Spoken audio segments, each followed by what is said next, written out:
Isang maulan na araw na naman mga kabokals. Yung ating mga pato ay kumpleto pa rin.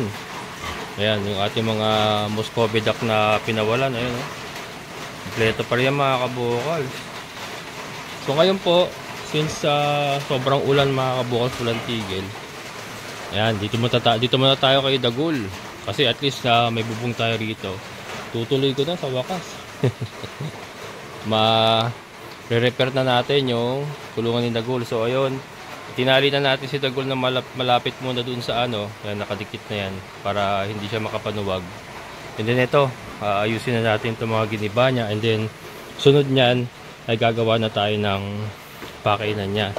Ito nga yung mga kawayan na mga kabokals na gagamitin natin sa pakainan niya.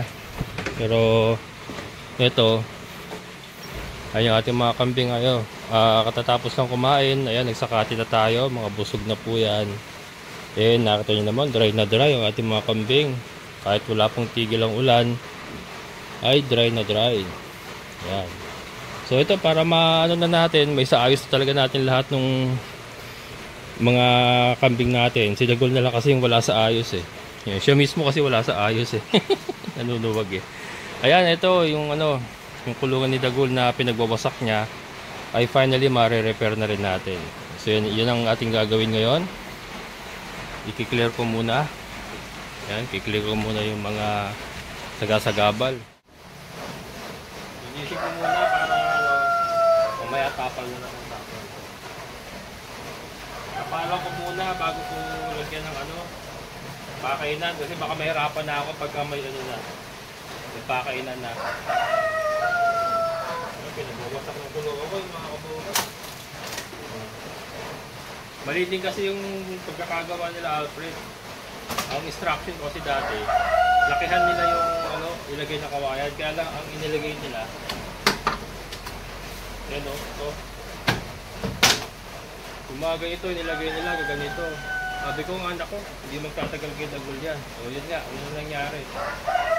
So, naksaya lang yung kawayan. Dapat kasi biniyak niya ng malaki. O kaya kinalahati na lang dito.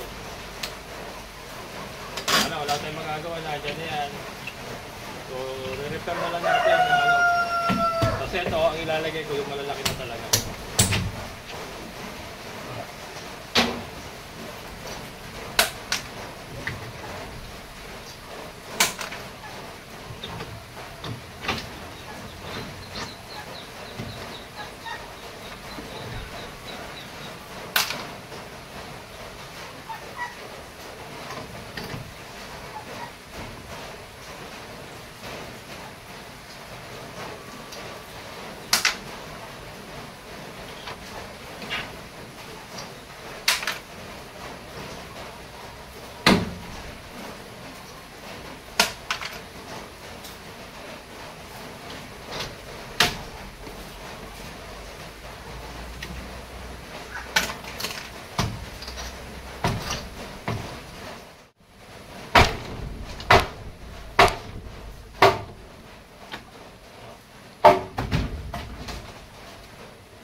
Yan mga kabukas, na-clear ko na. Ito na lang pala.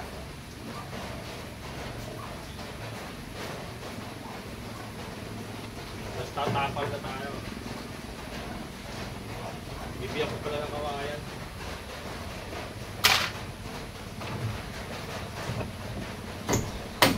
Medyo mahirap yung paglalagari na ito kasi basa. Yan, kasi nga kinuha natin sa labas. Ito yung mga buo pa kawayan natin doon. Pating ko na bago ko biyakin.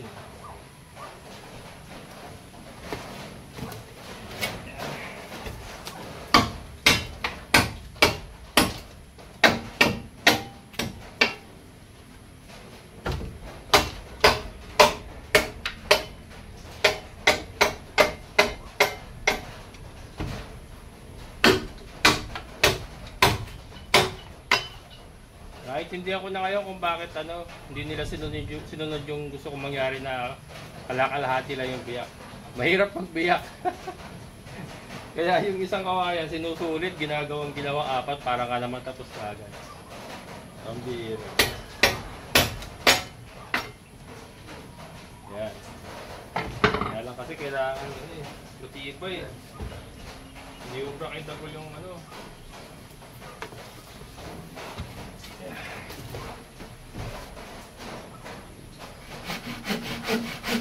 Dulas. Dulas mga kabukas. Basa kasi.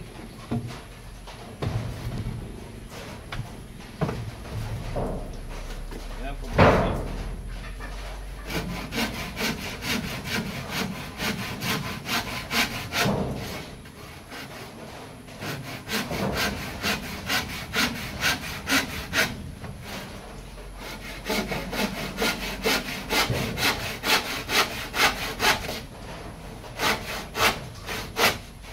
Puro na yung lugar dito ah.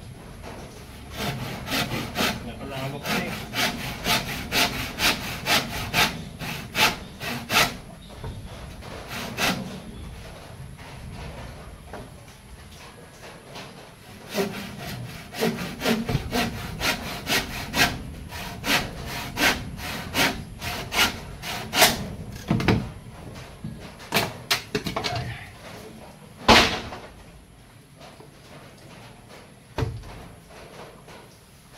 Wala ako magbibiyak, maano kasi maulan.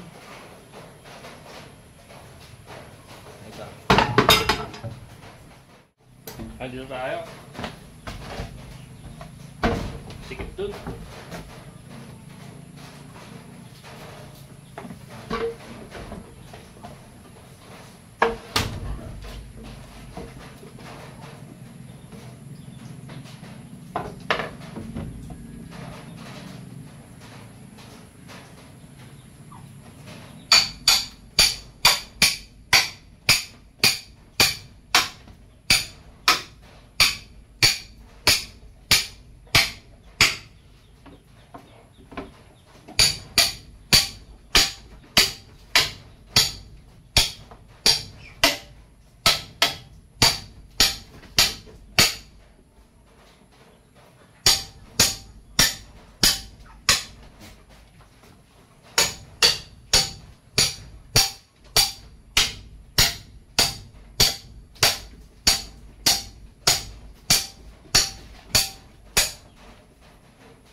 Trabaho din talaga mga kabukal. Kaya mahirap din talaga gawin, kaya sino-shortcut mo.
Mga kabukals,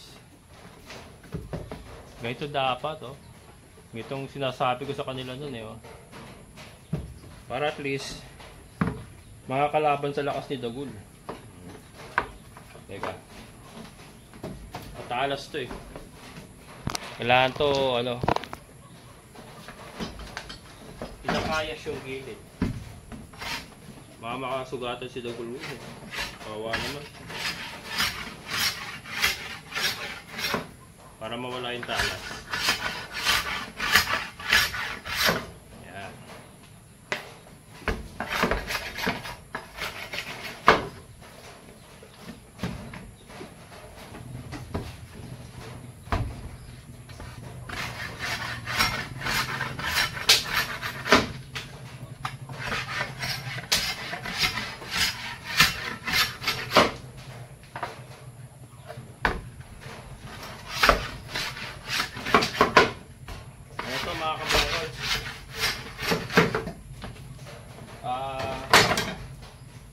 Magkakahiwalay naman to kasi nga yung feeder niya, doon natin ilalagay yung kanyang grass feeder eh.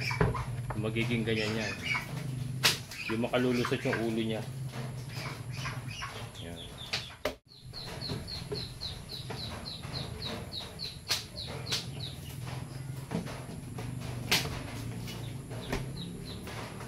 Yan. Putuloy tayo. Gagawin ko ng panukat ito.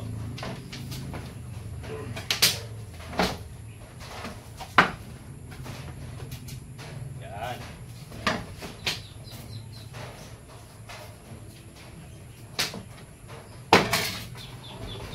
Dito pa lang pala, ubos na oras na. Ubos na oras.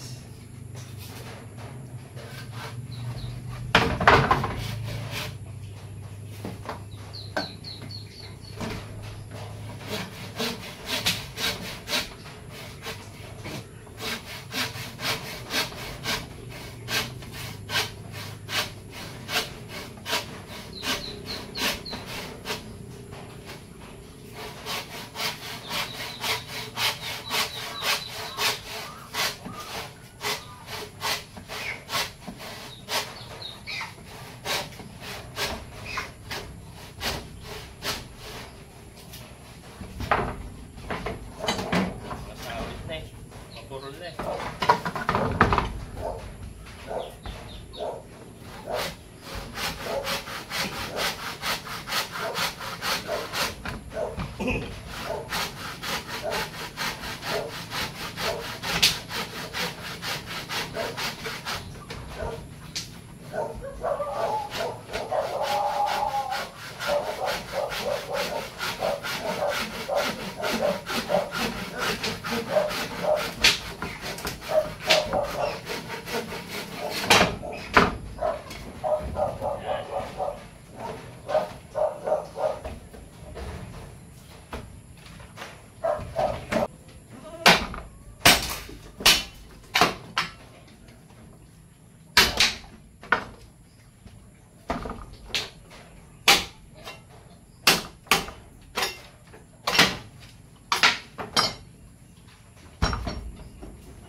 Yan.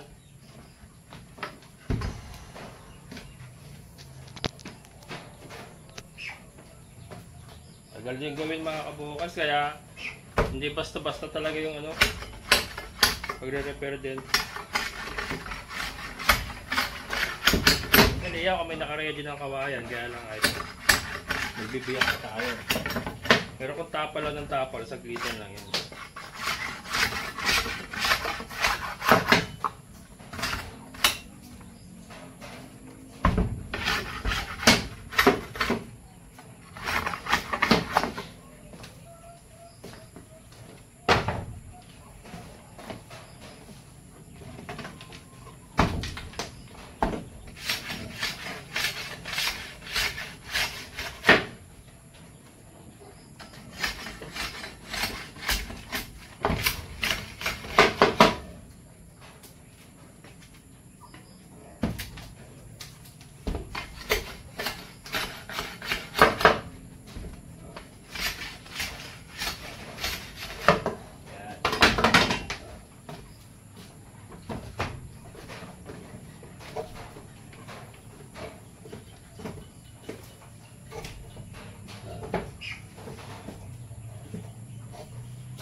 Ito madali lang ito mga kabukalas, hindi na natin ito bibiyakin. Yan, sambuan na lang.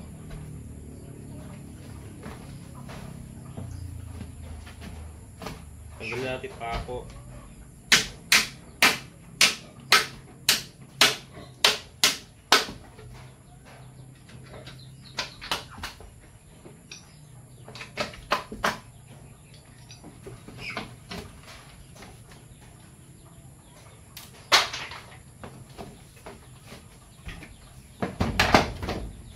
Oops, ang tanong doon kung aabot ba. Aabot ba ang haba?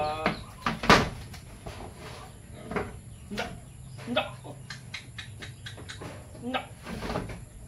Aabot mga kabukalas. Aabot ng konti. Medyo bitin pero ano, pasok naman. Yan.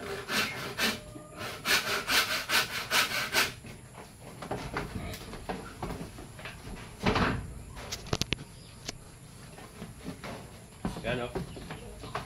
Naabot pa natin o. Naabot natin yung sira. Ito kasi yung mga winasak ng baboy. Ito yung mga ano nila eh, mga balagbag nila. Ginangat-ngat kasi. Eh pwede pa naman to. Tanggalin lang natin yung inat-ngat.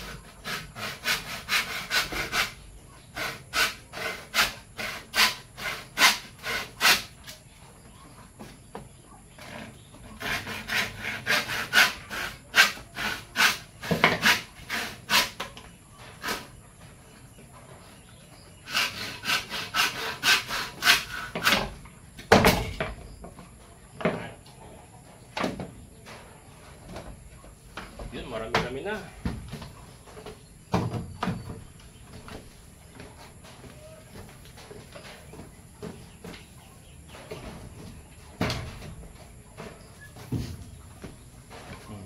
Ito, wag na, hindi na rin natin ito bibiyakin mga kabukalas. Yan o. Ito yung mga winasak ng baboy. Buwan na rin ito.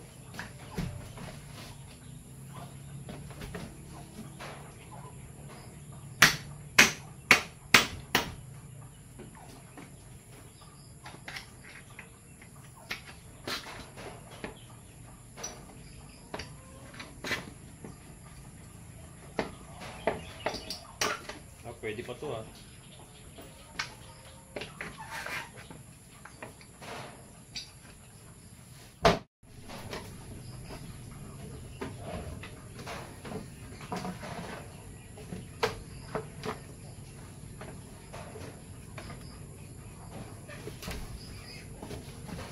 Kaya mga kabukalas, papako na tayo.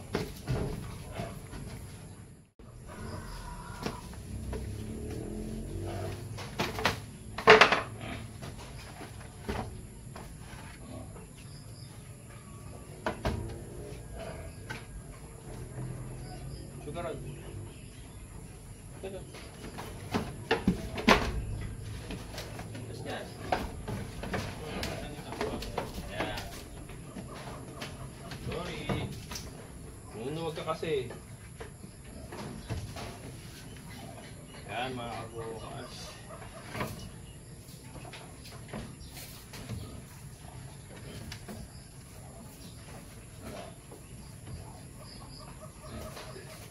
Lagyan lang natin ng ano. Parang style ganun din sa ginawa natin na ano. Na feeding rack nung maliliit. Yung kasya lang yung uso niya. Hindi niya may susuot yung ulo niya para ano. Hindi niya wasakin kasi wawasakin niya mga kabukals pala pagka sobrang laki. Pagka naisuot niya yung ulo niya, wawasakin niya sigurado. Kaya gagawin natin dito, maliit lang. Dito tayo sa taas maglalagay ng pakainan eh. Sa taas ang kanyang feeding rack eh. Para nakatingala siya, parang ganun din. Ayan. Kaya, ayan pala, ganyan. Ayan.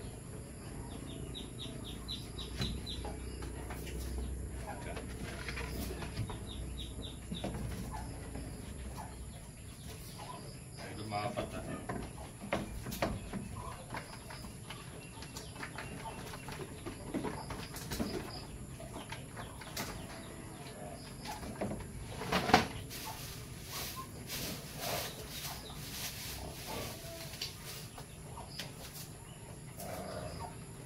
Stress, ang ibabalat natin mga kabukol, stress.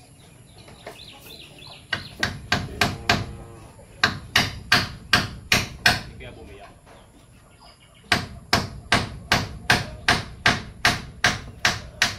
Yun, di naman. Ano na kasi, ano na to. Tuyo na eh, kaya hindi pipiyak yan.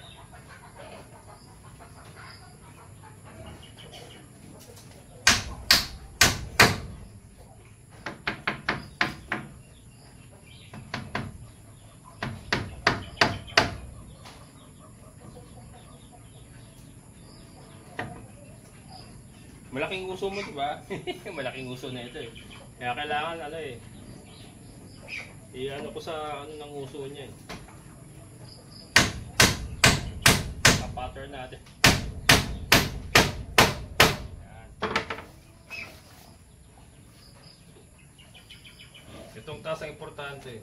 Yung baba wala namang problema kahit lumiit ang siwang yan. Baba naman yun.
Goodness. Kabila lang pa ako para matibay. Treko.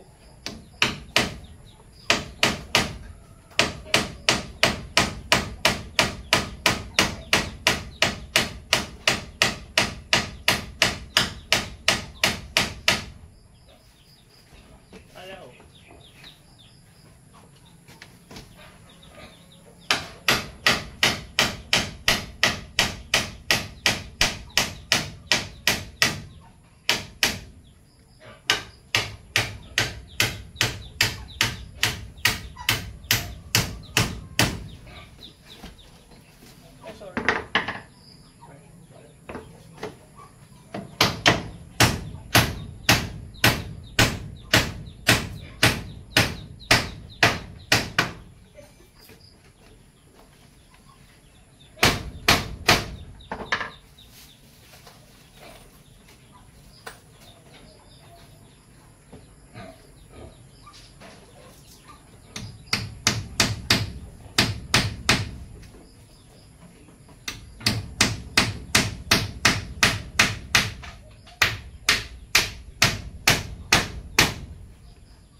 Tayo Brad. Tayo Brad.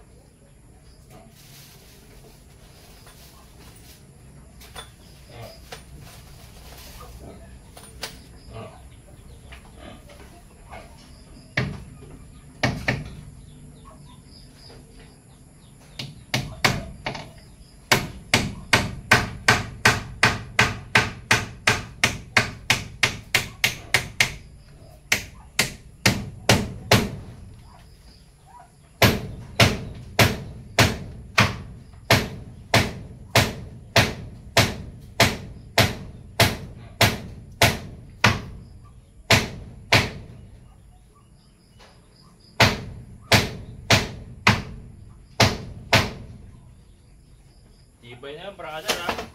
Pag yun, nasira mo pa. Kung ko na lang. You're not a goat anymore. You're a backhoe. Dagul ko yan eh. Dagul ko yan eh. Bait naman ko, diba, Dagul? Bait naman yan mga kabokol si Dagul. Misunderstood lang siya. Misunderstood. Yan. Oh, tanyo. Sundal pa nga yung ulo niya sa akin.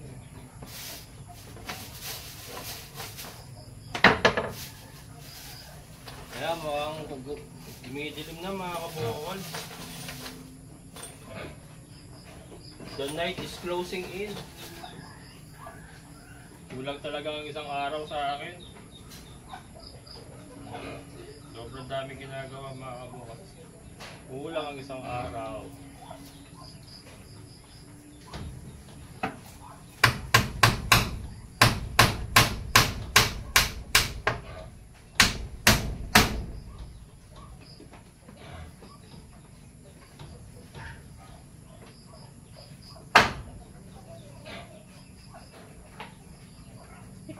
Sukat ko yung uso eh.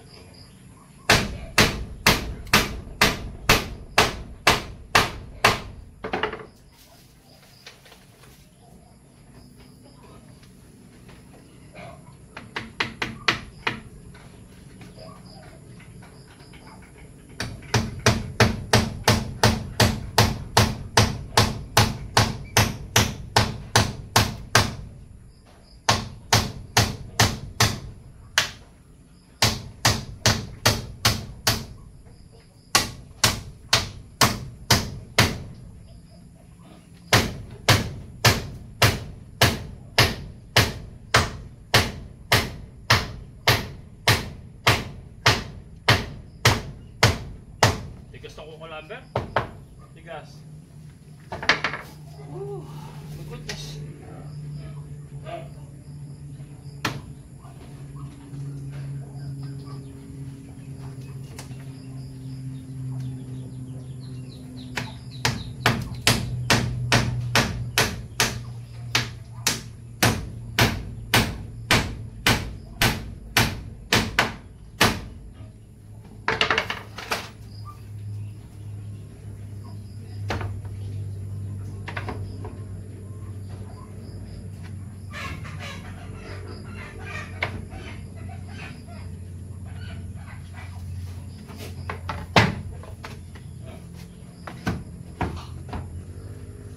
Problema. Ayos sumayad yung gitna. Hindi natin magagamit pala yung mga kabukol. Importante yung gitna, yun ang pwersa eh.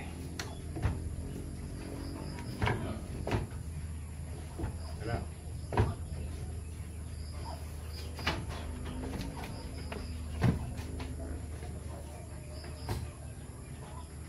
Pagbibiyak pa ako bukas.